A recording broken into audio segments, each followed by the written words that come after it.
네, 이번 시간은 법화경, 보현보살 건발품 같이 한번 공부해보는 시간을 가져보도록 하겠습니다. 제가 중요한 얘기는 계속 강조하고 반복을 하겠지만 이 법화경이 총 28품으로 구성되어 있고요. 그 중에 여러분들이 잘 아시는 관세음보살 보문품이 여기 법화경 안에 들어있어요.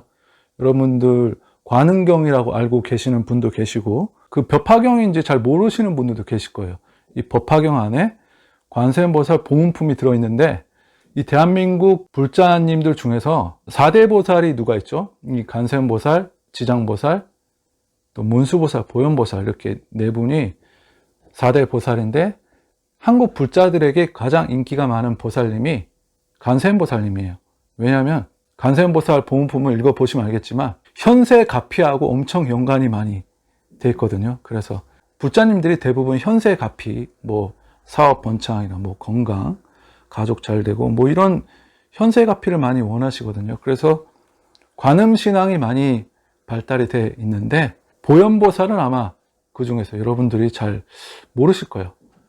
근데 이제 화엄경이나 법화경 같은 공부하신 분은 이제 보현보살님을 잘 아시는데 보현보살은 좀 이렇게 생소할 수 있는데 그 석가모니 부처님 협시보살이 그 문수보살하고 보현보살이에요. 근데 문수보살님은 지혜의 상징입니다. 그래서 문수보살님은 사자를 타고 다니세요.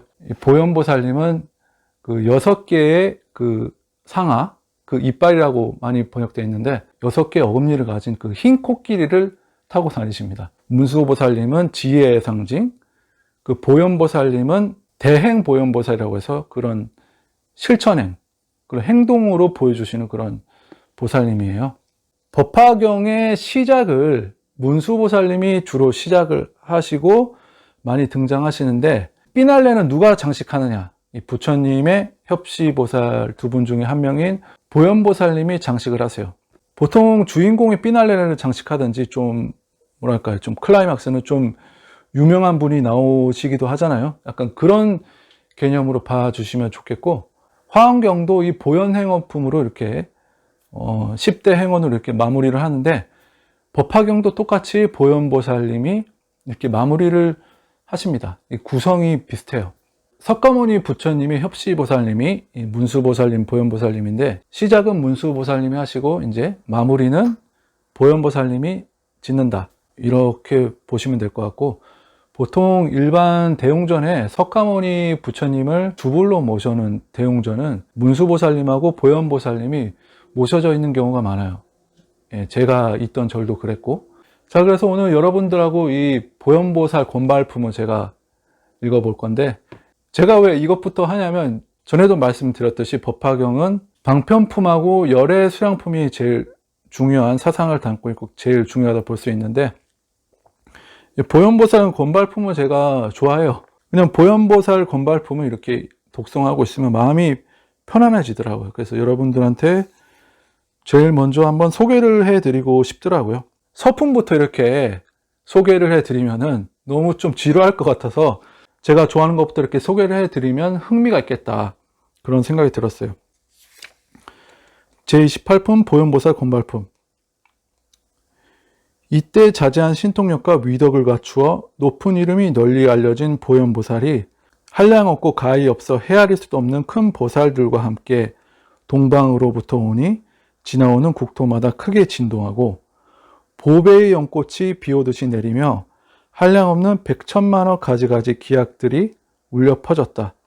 자, 이게 뭐냐면 보현보살님을 이렇게 소개하기 전에 보현보살님의 이 정도 신통력이 있고 이 정도 스케일이다. 그것을 먼저 이렇게 보여주는 거예요.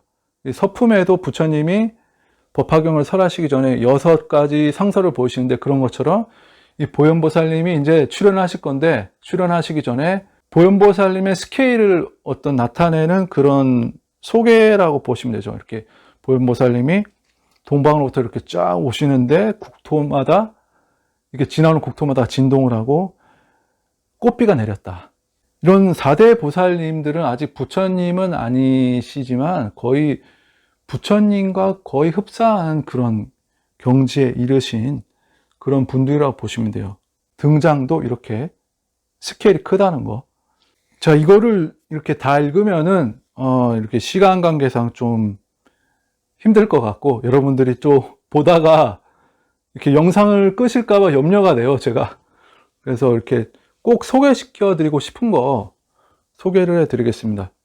여기 보시면 세존이시여, 저는 보이덕상한 부처님 국토에 있으면서 멀리 사바세계에서 법화경을 설하시는 것을 듣고 한량없고 가해없는 백천만억의 여러 보살 대중과 함께 법화경을 받아 들으려고 이곳에 왔나이다.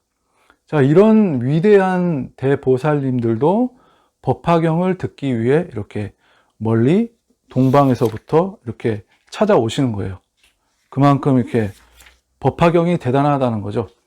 만일 또 법화경을 지닌 사람이 거닐거나 서서 이 경을 읽고 외우면 제가 그때 6개의 이빨을 가진 희고 큰 코끼리를 타고 큰 보살들과 함께 그곳에 가서 스스로 몸을 나타내어 공양하고 수호하여 그의 마음을 편안하게 위로하리니 이는 법화경을 공양하기 위함이옵니다.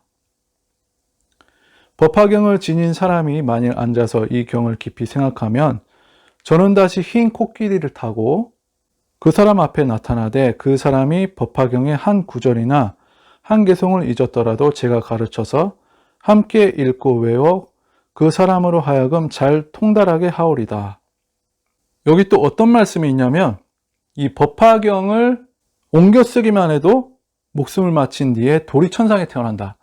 그런 말씀을 보현보살님이 하시고 그 다음에 또 어떤 말씀 하시냐면 만일 어떤 사람이 이 법화경을 가지고 읽고 외우며 그 뜻을 잘 이해하면 이 사람이 마칠 때 일천 부처님께서 손을 잡아주시고 두려움이 없게 하시며 악한 세상에 떨어지지 아니하고 곧 도솔천상의 미륵보살이 계시는 곳에 태어나리니 도솔천상에 태어난답니다. 그냥 옮겨 쓰면은 도리천에 태어나고 읽고 외우며 그 뜻을 잘 이해하면 도솔천상에 태어나게 된다. 지금 미륵보살님이 지금 도솔천 내원궁에 지금 계시는데 여러 보살님들한테 둘러싸서 계시는데 이제 불법이 쇠퇴했을 때 다시 불법을 전하러 이 사바세계에 오신다는 거예요. 지금 이제 도솔천 내원궁에 이제 일생모처로 이제 다음 생에 이제 부처님이 예약이 되신 분을 이제 일생모처라고 그래요. 다음 생에 이제 미륵보살님이 이제 사바세계로 오시면 이제 미륵 부처님이 되시는 거죠. 그냥 옮겨 쓰기만 해도 도리천이고 읽고 외우며 그 뜻을 잘 이해하면 목숨을 마칠 때 도솔천에 태어난다. 이런 좋은 공덕이 있는데 쓰셔야겠어요? 안 쓰셔야겠어요? 열심히 사경을 하셔야겠죠? 그리고 제가 여러분들께 권해드리는 것은 이런 천상세계 도리천, 도솔천도 좋지만 정토행자는 아미타 부처님 서방세계, 극락세계로 이 법화경, 사경한 이런 공덕을 회양을 하시는 게 좋아요. 법화경, 사경할 때는 법화경, 사경하시고 그 외의 시간에는 남아미탑을 연부를 하시면서 극락세계에 왕생하는 것을 발언을 하셔야 돼요. 옛날 큰 스님들 법문 보시면 법문 끝나고 제일 끝에 남아미탑을 이렇게 곡조를 넣어가지고 이렇게 연부를 하시는데 그게 다 아미타 부처님께 회양을 하는 그런 메시지를 담고 있는 거예요. 그래서 여러분들도 법화경을 사경한 행자는 내 생에 원하는 대로 태어날 수 있지만 이 꼭 극락세계에 태어나는 것을 발언을 하시라. 꼭 극락세계에 태어나는 것을 발언을 하시는 게 좋다. 법화경 사경 기도 시작하시고 저한테 이렇게 하시는 말씀이 왜 이렇게 법화경 사경을 시작했는데 왜 이렇게 소원이 안 이루어지냐, 왜 로또 1등도 당첨돼야 되고 빨리 부자가 돼야 되는데 왜 이렇게 소원이 안 이루어지는 거냐 질문을 할 수도 있어요. 거기에 대해서 제가 보현보살 건발품에 나오는 내용을 가지고 설명을 드릴게요. 보현아, 만일 후 세상에서 이 법화경을 받아가지고 읽고 외우는 사람이 있으면 이 사람은 의복, 친구, 음식 등이 살림하는 물품을 탐내지 않아도 소원이 모두 이루어지며 또한 이 세상에서 그 복의 과보를 받으리라. 자, 이런 내용이 있단 말이에요. 그래서 제가 이런 걸 설명해 드리면서 뭔가 소원이 있다면 여기 보현보살 건발품에 나오는 것처럼 욕심 없이 구하라. 여기 보시면 물품을 탐내지 않아도 모든 소원이 이루어지며 그런 얘기가 있거든요. 그래서 욕심 없이 구하라. 이렇게 설명을 드렸는데 그분이 어떻게 욕심 없이 구할 수 있냐 그런 말씀을 하시더라고요. 그게 잘 이해가 안 된대요. 그래서 제가 그 금강경에 그 머무는 바 없이 마음을 내라. 보시할 때도 머무는 바 없이 보시래라. 그 무주상 보시에 대한 말이 나오는데 그런 설명을 좀 드리니까 이해를 좀 하시는 것 같더라고요. 그래서 여러분들이 누구한테 보시를 할 때도 대가를 바라지 말고 보시를 하고, 그리고 또 어떤 소원을 구할 때도 욕심 없이 그 소원을 구하셔야 소원이 이루어진다. 법화행자가 소원이 이루어지는 까닭은 욕심 없이 구하기 때문에 이루어진다. 그러니까 욕심을 가지고 뭔가를 원하고 그러면은 그것은 헛되다는 거예요. 그래서 욕심 없이, 이 법화행자는 작은 것에 만족할 줄 알지만 욕심이 없기 때문에 구하는 것은 뭐든지 헛되지 않는다. 그래서 모든 소원이 이루어지며 또한 이 세상에서 그 복의 과보를 받으리라. 여기 이렇게 써 있거든요. 그래서 여러분들이 뭔가를 구할 때는 항상 누구한테 보시할 때도 그렇고 대가를 바라지 말고 보시라고, 또 어떤 것을 원할 때도 욕심으로 원하면 안 되고 항상 어떤 소원을 생각하실 때는 중생에게 회향을 한다. 그런 마음가짐을 가지면 좋을 것 같아요. 자, 그래서 법화경을 수지 독송하거나 사경하거나 남에게 해설을 하는 사람은 모든 소원이 이루어지며 또한 이 세상에서 그 복을 받으리라. 여기 이렇게 그런 말씀이 있는데 왜 소원이 이루어질까요? 욕심 없이 구하기 때문에 이루어진다. 이것을 잘 이해를 해야 돼요. 얼마 전에 제가 태국에 그 복권에 당첨된 그 스님 영상을 소개해 드렸는데 그 스님이 복권을 이렇게 산 게 아니고 그 태국 절에는 그런 복권 좀 사달라고 이렇게 뭐라고 하죠? 그 판촉한다 그러나요? 복권 좀 사주세요 이렇게 좀 판매를 권하는 그런 분들이 계신가 봐요. 그래서 스님이 마지못해서 이렇게 그 청을 못 이기고 이렇게 복권을 산 거예요. 그것을 어떤 분은 또 그 영상 보시고 스님이 복권 산 것부터 잘못했다 뭐 그런 말씀 하시는 분들도 계시던데, 스님이 사고 싶어서 산 게 아니고 그 태국에는 복권을 길거리에서 이렇게 좀 복권 좀 사주세요 이렇게 우리나라 그 껌파리 하듯이 스님 좀 복권 좀 사주세요 좀 그런 문화가 좀 있나 봐요. 꿈에서 본 숫자가 있어가지고 그것을 복권을 고르셨는데 그게 이제 당첨이 되신 거죠. 그 복권이 한 6억 정도인데 그게 당첨이 되셔가지고 그것을 그냥 사람들한테 그냥 이렇게 뿌렸대요. 돈을 뿌리고 남은 것은 이 사찰에 기부를 하고. 그러니까 그 스님처럼 이렇게 욕심이 없으면은 그런 게 이루어진다는 거예요. 자, 그리고 마지막에 또 소개시켜 드리고 싶은 게, 그러므로 보여나 만일 이 법화경을 받아 가지는 사람을 보거든 반드시 일어나서 멀리 나가 영접하되 마땅히 부처님께 공경하듯이 하여라. 그만큼 이 법화경이 대단하다는 거죠.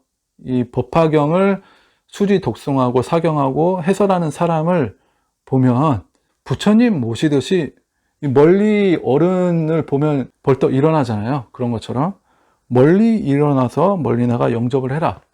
그렇게 말씀하십니다.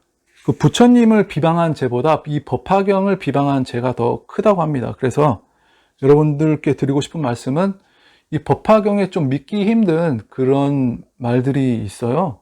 근데 소승경전은 진짜 그 명심보감이나 그런 것처럼 어떤 격언말씀처럼 그 법구경이나 그런 거 보시면 알겠지만 그런 믿기 힘든 그런 말이 없어요. 어떤 좋은 말씀 그런 게 많거든요. 근데 대승으로 오면은 그런 믿기 힘든 그런 말들도 있는데 여러분들이 믿기 힘들다고 해서 아 그거 거짓말이다 이렇게 하실 필요는 없어요. 그냥 내가 믿기 힘들면 그냥 캡처 마크로 남겨두시는 게 좋아요. 그냥 내가 믿기 힘들다고 해서 아 그거 거짓말이네 이렇게 비방하시면 여러분들 손해라는 거예요. 그래서 내가 아직 믿음이 부족하고 지혜가 부족해서 그것을 믿기 힘들다면은 그냥 물음표로 남겨두시는 게 좋아요. 믿음도 이게 지혜거든요. 지혜. 이걸 어떻게 이해하면 좋냐면 성견지명이 있는 사람은 멀리 미래를 잘 예측하고 내다보죠. 이 앞을 내다보는 것도 어떤 지혜거든요. 이 앞을 내다보는 능력도 지혜인데, 이 세속에서 앞을 내다보는 능력은 뭐냐면, IT 시대가 열린다. 앞으로 전기차 시대가 열린다. 그러면 그런 해안을 갖고 있던 사람은 미리 큰 돈을 벌겠죠. 그런 사업에 일찌감치 뛰어들어서 돈을 벌거나 남보다 앞장서서 이렇게 선점을 하겠죠. 그런 게 미래를 내다보는 능력이 지혜입니다. 불법으로 와서는 미래를 내다보는 능력이 어떤 걸까요? 그 IT의 시대가 열린다. 그렇게 했을 때 그때 사람들이 막 안 믿은 사람도 많았어요. 전기차 시대가 앞으로 열린다. 그렇게 말을 했을 때 그 무슨 뚱딴지 같은 소리냐. 그렇게 말하는 사람들도 있었겠죠. 근데 그런 사람들은 미래를 예측하지 못하는 것은 그 지혜가 없다는 거예요. 그리고 이것은 세속적인 지혜라고 볼 수 있는데, 우리 불법을 이렇게 공부하는 사람은 어떤 지혜가 있어야 되냐면, 이 목숨을 마치고 그 다음에 어떻게 될 것인가, 거기에 대한 지혜가 있어야 된다는 거예요. 근데 이것을 지혜가 있는 사람은 의심 없이 믿는데, 지혜가 없으면 이것을 앞으로 IT 시대가 열리고 전기차 시대가 열리는 것을 못 믿는 것처럼 이것을 못 믿는다는 거예요. 비유가 잘 맞아서 잘 이해가 되실지는 모르겠는데, 이렇게 비유를 해볼 수 있어요. 이렇게 앞을 내다보는 것도 지혜다. 우리가 목숨을 마칠 때 앞으로 어떤 세계에 갈 것인가, 이것을 의심 없이 믿는 것도 지혜다. 여기 보현보살 건발품에 도리천, 조설천 그런 얘기 나오는데, 자, 이것을 지혜가 있는 사람은 믿겠죠. 근데 지혜가 없는 사람은 전기차 시대가 올 것이다, 이런 것을 못 믿는 것처럼 그런 거하고 똑같다고 저는 보거든요. 근데 무슨 도리천, 조설천이 있냐, 그렇게까지 말하실 필요 없다는 겁니다. 그냥 내가 지혜가 짧아서 믿음이 안 생기면은 그냥 물음표로 남겨두시는 게 좋아요. 아직은 내가 그 정도만큼 여기 있는 내용을 믿을 만큼의 그런 지혜가 안 되는구나. 그 정도로 생각하시는 게 좋습니다. 괜히 불법을 비방하면은 그 리스크는 자기가 다 떠안는 거거든요.